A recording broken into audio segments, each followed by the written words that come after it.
최상병 특검이 주요 피의자 총 7명에 대해서 구속영장을 청구했었죠.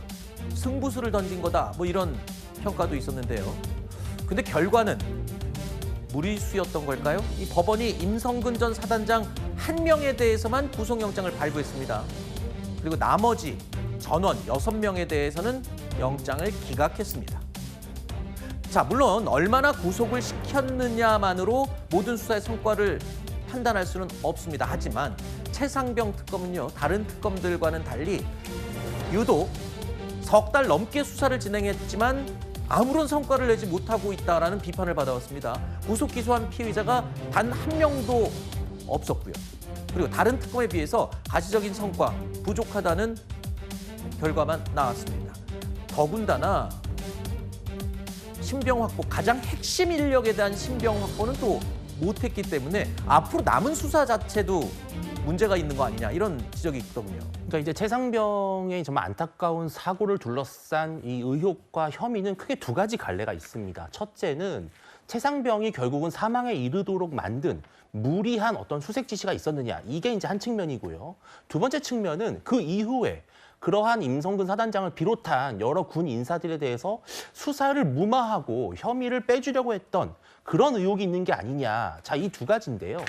아마도 재판부가 봤을 때는 최상병 사망 자체의 원인을 제공한 그런 측면에서는 임성근 사단장의 혐의를 다소 인정을 했다고 보이지만, 결과적으로 사후에 임성근 사단장을 구하려고 했던 그런 로비 의혹이라든지 불법적인 어떤 수사에 대한 개입은 전혀 지금으로서는 확인할 수 없다라는 것이 오히려 드러났다. 즉, 애초부터 윤석열 정부 당시에 민주당이 주장했던 이른바 수사 개입의 프레임은 좀 다소 이 재판과 특검 과정에서 무너지고 있는 게 아닌가. 역시 좀 무리한 정치 공세가 아니었나, 이렇게 의심이 들 수밖에 없는 상황입니다. 네. 자, 이종섭 전 장관 신병을 확보해서 윤석열 전 대통령에 대한 수사를 이어가겠다, 동력을 이어가겠다라고 했던 게 특검의 계획이었습니다. 자, 하지만 이제 계획의 전면 수정이 불가피해질 수밖에 없어 보입니다. 혐의를 전면 부인하고 있는 이종섭 전 장관의 모습 잠시 보시죠. 네, 영장 청구된 혐의 인정하시는지요? 네, 하지 않습니다. 그러면은 순직 사건의 외압을 주도했다는 의혹도 인정하지 않으십니까? 법정에서 상세하게 설명하겠습니다. 네, 장관님, 구속영장 수고 기각되는데 많아요. 입장 좀 부탁드립니다. 자, 최상병 특검 수사의 핵심 축은 바로 아까 잠시 들으셨죠. 윤석열 전 대통령의 경로설에서 촉발된 수사 외압 의혹입니다. 가장 공을 들여 수사를 진행해 온 사안이 바로 저 내용인데, 아래에서부터 소환 조사를 진행하면서 혐의를 다져 나가고 있었습니다.